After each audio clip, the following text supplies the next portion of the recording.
네, 현재 삼성전자의 컨퍼런스 콜이 계속해서 진행이 되고 있습니다. 관련한 내용에 대해서 우리 또 반도체 아저씨 김장렬 고수 전화로 연결해서 자세한 이야기 들어보도록 하겠습니다. 김장렬 고수님 나와주세요. 네, 안녕하세요. 네, 반갑습니다. 자, 지금 네. 컨퍼런스 콜이 한창 진행 중인데 어떤 이야기들이 좀 전달되고 있나요? 그냥 예상했던 정도다. 이렇게 막 간단히 말씀드릴게요. 예상했던 대로다. 네, 기대 안 한 정도. 예. D램 재고는 상당 부분 지금 해소됐다고 하고 지금 반도체 업황의 회복세가 나타나면서 1분기 메모리 쪽에 있어서의 흑자를 기대한다. 메모리 감산 기조에는 변함이 없다. 이런 다양한 얘기들이 나왔는데 그중에서 어떤 부분에 가장 의미 깊게 들으셨습니까? 네, 일단 1분기에 메모리 흑전이라는 것은 지난 4, 4분기 D램이 흑자 전환됐기 때문에 반도체 가격이 조금 더 올라갈 거라고 보고요. 1분기에 D램을 위시로 한 낸드가 적자라도 메모리에서 흑자는 예상했던 정도예요. 근데 문제는 이제 비메모리 파운드리가 그렇게 회복이 빠를 것 같지 않다는 회사 측의 코멘트가 있었기 때문에 메모리하고 비메모리를 합한 반도체 전체적으로 흑자 전환은 1분기의 가능성이 아직은 불투명합니다. 따라서 그 비메모리 반도체가 흑전 전환에 대해서 확실하지 않기 때문에 휴대폰이 4분기 원래 잘 팔리거든요. 1분기 때 물론 그 S24가 있습니다만은 그럼에도 불구하고 약간 비수로 들어가기 때문에 전체적인 영업이익은 우리 그 4, 4분기 때 2조 8천 나왔죠. 근데 1분기에 대한 기대치가 지금 애널리스트들이 오늘 실적 확인되기 전까지 한 4조에서 한 5조 5천 원까지 범위가 넓은데요. 그 위쪽보다는 중간 이하가 될 가능성이 조금 더 높아 보여서 속도는 빠르지 않을 수 있다. 이렇게 좀 보여지는 메모리는 흑전 하지만 전체는 잘 모르겠다. 이런 정도가 가장 핵심적인 문구였고요. 두 번째는 뭐 여러분들이 뭐 기대하시는 뭐 잉여 현금 흐름, 우리 흔히 프리 캐시 플로우라는데 주주 환원 정책이죠. 21년에서 23년까지 주주 환원 정책이 마무리됐습니다. 작년 거. 근데 그거를 연장한다. 이것도 예상대로예요. 예를 들어서 향후 3년 동안에 연간 프리 캐시 플로우의 50%를 환원하고 뭐 9조 8천억 정도의 배당금을 한다. 이런 것도 기존의 작년 3년 동안의 방식을 그대로 반복하는 거기 때문에 나쁠 건 없습니다만은 특별히 서프라이즈한 거는 없었다라고 보여져서 그냥 미직지근했다. 이렇게 좀 얘기를 해야 될 것 같습니다. 자, 그러면 우리가 기대할 만한 수준 정도였다라고 해서 주가가 이렇게 좀 하락을 하고 있는 것 같은데 그러면 지금 상황에서 우리가 삼성전자의 1분기 주가에 대해서 어떠한 큰 기대를 하기는 좀 어려운 상황이네요. 그렇다고 봐야 될 것 같고요. 지금 아직 컨콜이 완전히 끝나지 않고 질의응답이 좀 더 있을 것도 같은데요. 그 어저께 사실은 하이닉스 삼성전자 둘 다 연관되는 건데 일부 보도에만은 하이닉스가 엔비디아하고 HBM 메모리 있지 않습니까? 그 마진 좋은 거. 근데 그거에 대해서 25년도 출하량에 대한 어떤 조정이나 아니면 니고시에이션을 협상을 하고 있다 나왔는데 이런 거와 비슷한 것이 삼성전자한테서 좀 더 나와야 될 것 같아요. 그런 코멘트가 없으면은 오늘이 없더라도 조만간 없다면은 그냥 예상하는 정도기 때문에 뭐 오늘은 사실은 그거 아니더라도 뭐 AMD라든지 뭐 이런 거 주가 아까 말씀하신 것 같은데 인텔에 의해서 AMD도 실적 가이던스 지금 1분기가 조금 안 좋단 말이에요. 5% 10% 예상보다 좀 낮게 나와서 그래서 빠지는 건데 그거 영향을 삼성하이닉스가 고스란히 받지는 않겠습니다만 어느 정도 영향이 없지는 않기 때문에 아마 오늘 이 정도의 반응은 그다지 뭐 특별히 이상한 건 아닌 것 같습니다. 네. 자, 그럼 마지막으로 삼성전자를 투자하시는 분들을 위해서 사실 시장에서는 2분기 정도 이제 거의 다가오면은 그 실적에 대한 컨센서스가 상향 조정될 것이다라는 기대를 갖고 있단 말이죠. 지금 같은 상황에서 어떻게 이런 기대를 조금 좀 눌러두는 게 좋을까요? 네, 2분기 기대는 금리 인하, 미국 금리 인하하고 한국의 대표주하고 그다음에 환율이 지금 1330대는 수그러든다는 그런 삼박자로 하면은 한국의 대표주를 살 수밖에 없거든요. 그런 측면에서 패시브 자금도 들어올 가능성이 있어서 2분기를 앞두고서 어느 시점에서의 다시 한번 대형주로서 순환하는 가능성이 있어 보이는데 지금 오늘 1월 말일인데요. 그 시점적으로는 조금 더 시간이 있어 보이긴 합니다. 네, 알겠습니다. 오늘 우리 김장렬 교수님 전화 연결을 통해서 삼성전자 컨퍼런스 콜을 잘 분석해 주셨습니다. 말씀 고맙습니다. 감사합니다.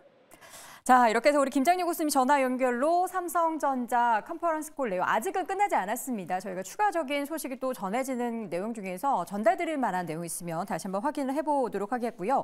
손석호 교수님 어떻게 내용을 좀 방송 중이지만 조금 보셨습니까? 봤죠. 지금 이제 컨콜도 계속해서 업데이트해서 보고 있기는 한데 이거를 이제 평가하는 거는 관점에 따라 달라질 것 같은데 저는 그냥 단순하게 보면 1분기에 일단 그 메모리 부분이 흑자 전환이 예상된다라고 보는 이런 부분들은 분명히 업황 부분에 있어서는 긍정적이라고 봐야 되고 뭐 HBM 판매량도 이제 숫자가 제시되지 않습니까? 전년비 3.5배.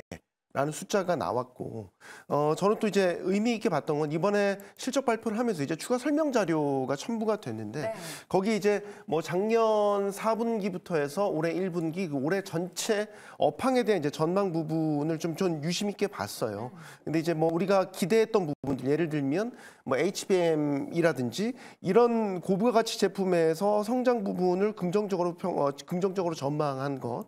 그다음에 이제 파운드리 부분에서는 PC라든지 모바일 수요에 있어서 2022년 수준까지 수요가 회복될 것 같다라고 전망한 부분은 전반적인 업황 전망에 있어서 삼성도 이제 조금씩은 자신감을 가진 것 아닌가? 저는 좀 긍정적으로 평가를 하고 있습니다. 자, 지금 내용을 보면은 삼성전자의 주가가 빠지는 게 오히려 좀 의아할 수도 있겠는데요. 임순재 교수님. 이렇게 좀 긍정적으로 해석할 수 있음에도 불구하고 주가가 하락하는 것은 무엇 때문일까요? 일단 지금 나왔었던 내용들이 전부 다 뭐 이미 시장에서 예측을 했었던 그런 수준이다라고 보시면 될 것 같습니다. 그렇기 때문에 그 이상을 기대해서 주가가 좀 상승 탄력을 받았었는데 그 예상 정도 수준이었기 때문에 그거에 대한 이제 실망매가 좀 나왔다라고 보시면 될 것 같고요. 특히 이제 반도체 관련된 부분이 여전히 이제 파운드리 부분이 계속 좀 발목을 잡을 가능성에 대한 그런 우려도 있는 그런 상황이고요. 뭐 특히 지금 이제 스마트폰 관련돼서 관련 사업부가의 지금 매출이 일단은 조금 작년에 좀 주춤한 그런 모습을 보이고 있습니다. 물론 갤럭시 S24가 출시가 되면서 그거에 대한 기대감이 이제 있긴 하지만 이거는 뭐 1분기에 나오는 이제 실적이다라고 보시면 될 것 같고요. 아직까지 지금 사전 예약분이 지금 판매되고 있는 뭐 나가 있는 그런 상황이고 아마 본격적으로 관련된 이제 리뷰가 붙고 그다음에 판매가 글로벌적으로 확대가 된다라고 하게 되면 그런 이제 판매의 상황을 대해서 조금 더 주목해서 볼 수 있다라고 보여지고요. 뭐 대신 이제 어저께 이제 삼성전자 관련돼서 조금 나빴던 얘기는 OLED 시장에서 중국 업체가 지금 빠르게 치고 올라오고 있다라는 부분이 일단은 그러니까 삼성전자의 향후에 이런 영업이익 부분의 확대 부분이 좀 제한적일 수 있다라는 그런 우려감도 같이 좀 나오고 있는 거 아닌가 싶습니다. 네, 저희가 이제 오프닝 때 삼성전자의 실적 추이를 분기별로 그리고 연도별로 보여드렸습니다. 작년에는 정말 암흑기라고 불릴 수 있을 정도로 굉장히 안 좋았던 데 반해서 올해는 좀 좋아진다라는 것은 누구나 인지를 하고 있는 사실이고 사실 그런 것들이 주가에 미리 반영된 것도 알고는 있습니다만 그래도 또 욕심은 2분기는 더 좋아지고 3분기는 더 좋아질 것이다라는 기대감이 있잖아요. 왜냐하면 지금 또 AI 관련한 수요는 계속 늘어나고 여기에 또 온디바이스, 또 갤럭시 24까지 더해진다면 이 장밋빛 미래를 좀 점쳐볼 수 있다. 너무 좀 설레발인가요? 그런 관점에서 삼성전자 저는 사고 싶다라는 생각이 좀 들던데 어떨까요? 네, 삼성전자 저도 사고 싶습니다. 저도 긍정적으로 보고 있는데 사실 이 삼성전자라는 기업의 주가 흐름 자체가 무슨 테마주처럼 빠르게 나오는 기업은 아니죠. 규모 자체가 큰 기업이기 때문에 오늘 조정을 좀 받는다라고 하더라도 저는 이제 7만 원대 초반이면 어느 정도 메리트가 생길 수 있다라고 보고 있습니다. 다만 오늘 시장에서 지금 나오고 있는 부분들 같은 경우는 이미 다들 알고 있었던 부분이기 때문에 뭐 좀 신선한 게 없었다, 좀 더 좋았었던 부분이 없었다라는 점에서 시장에서 어느 정도 실망 매물이 나오고 있다라고 보는데 제 생각엔 조정 좀 받다가 다시 한번 대반등이 나올 가능성이 높다라고 보고 있습니다. 물론 방금 전에 김장렬 교수님 전화 연결해서 말씀하셨던 것처럼 이 파운드리 회복이 느릴 것이다라는 코멘트가 좀 저는 부정적으로 느껴지긴 하지만 지금 이 반도체뿐만 아니라 스마트폰에 대한 수요 같은 경우도 어떻게 보면 갤럭시 S24 쪽에서 좀 잘 나온다라고 한다면 그래도 좀 센세이션하게 시장에서 부각될 가능성이 있다라고 보고 있습니다. 다만 이제 삼성전자는 좀 긴 호흡에서 접근을 하셔야지 이 기업을 뭐 트레이딩을 통해서 수익을 내겠다라는 관점으로 접근하시기에는 규모가 너무 큰 기업이다. 이렇게 말씀드려보도록 하겠습니다. 네, 오늘 반도체 대형주 삼성전자뿐만 아니라 SK하이닉스도 동반 하락세를 보이고 있고 그런 부분은 앞서서 우리가 잠깐 태보고수가 얘기했었던 AMD 영향에서 벗어나지 못했던 거고요. 다시 한번 삼성전자의 실적 내용만 보자면 요 관련한 다른 반도체 기업들도 함께 지금 오늘 좀 조정 보이고 있나요? 일단은 그 부분에 있어서 시작은 우리가 뭐 인텔, AMD 아니면 그 전으로 보시면은 많은 이제 뭐 텍사스 인스트루먼트 같은 기업들이 동일하게 이야기를 했습니다. 그러면서 어찌 보면은 AI AI는 좋지만 지금 반도체 기준에서 올해 상반기에는 예상보다는 안 좋을 것 같다. 가이던스를 좀 낮춰야 될 것 같다라는 얘기가 나왔고요. 네. 그런 지금 화면을 조금 띄워주시면은 삼성이 이번에 우리가 뭐 일단 IR 하면서 자료를 올려줬는데 이 자료에 대해서 몇 가지만 좀 짚어서 말씀을 드리면은 일단은 메모리 관련돼 가지고 하나 나왔고 파운드리 관련돼서 이슈가 하나 있습니다. 근데 메모리를 딱 보시면은 뭐 온디바이스 AI 관련된 이야기가 많이 나오고 있어요. 그리고 실제로 지금 Q&A에서도 계속 온디바이스 AI에 대해서 질문을 하고 있습니다. 과연 이제 갤럭시가 하는 요 AI, 온디바이스 AI가 얼마나 좋냐 이런 얘기를 하고 있는데 지금 메모리 2024년도 대응의 전망에 대해서 나오는데 문단이 3개로 나눠져 있어요. 매니에 보시면은 금리 정책, 업계 감산 이런 것 때문에 뭔가 좀 업황 회복세가 좀 지연될 거다라는 얘기가 제일 위에 나와 있고요.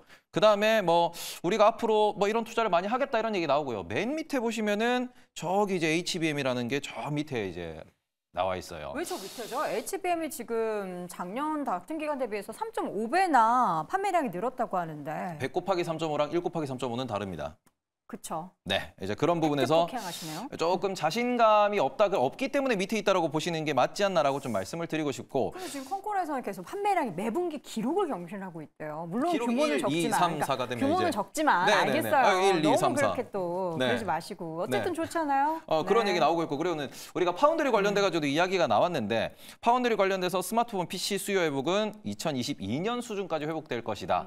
어찌 보면 이제 언론에서 계속 얘기가 하는 것도 S24가 잘 팔릴 거다라는 이야기가 나오고 있는데 그 부분에서도 전체 시장은 여전히 정체되어 있다라는 게 IR 자료에 떡하니 박혀 있습니다. 네. 그래서 이런 부분에 있어가지고 지금 삼성전자의 IR 자료만 딱 놓고 보면은 우리 잘하고 있어요. 잘하니까 좀만 기다려주세요. 이거든요.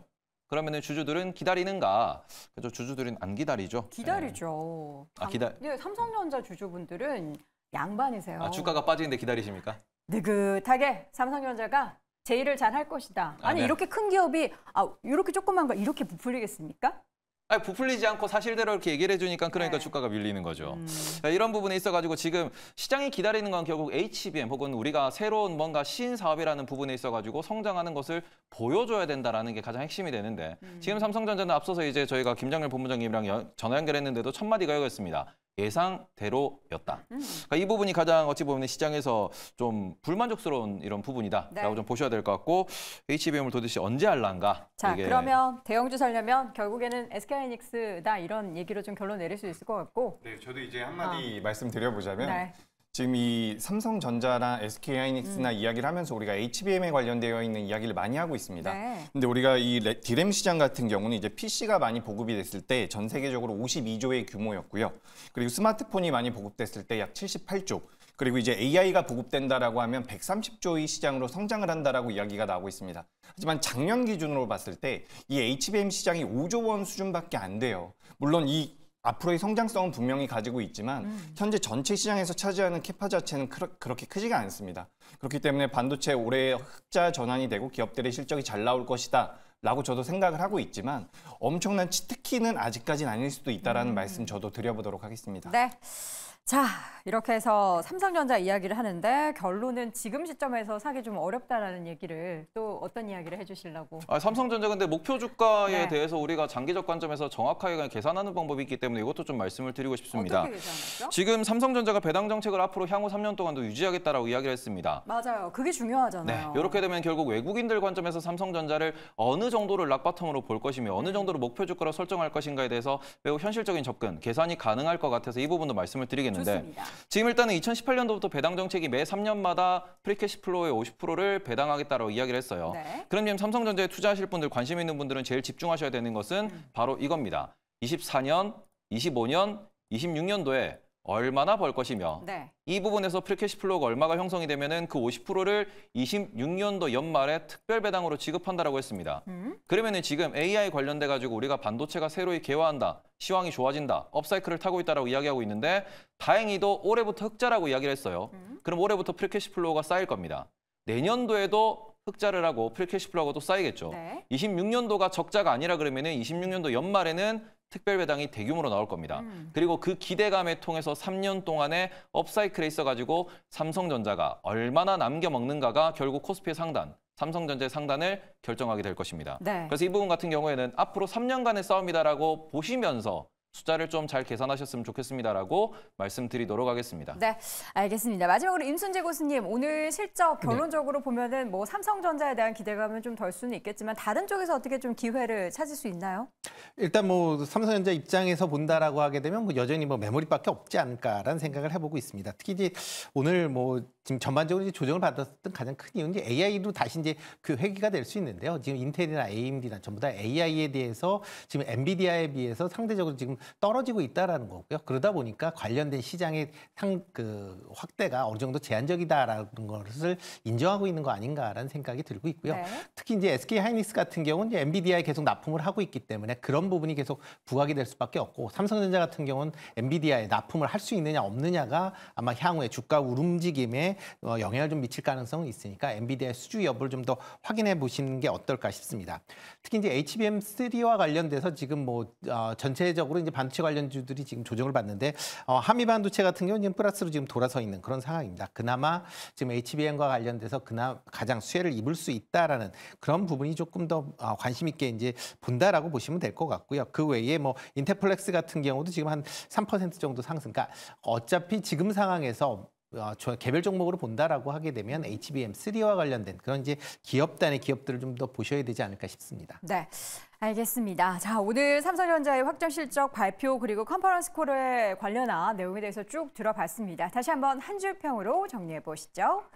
임순재 고수의 의견입니다. 올해 실적은 일단 기대가 된다. 손석우 고수, 삼성전자 올해 업황에 자신감이 내비친 것 같다. 이재규 고수, 가격 기간 조정이 필요하다. 그리고 테이블 고수는 좋은 건 모두가 아는 사실이고 그래서 HBM은 언제쯤이라고 물음표를 던졌습니다.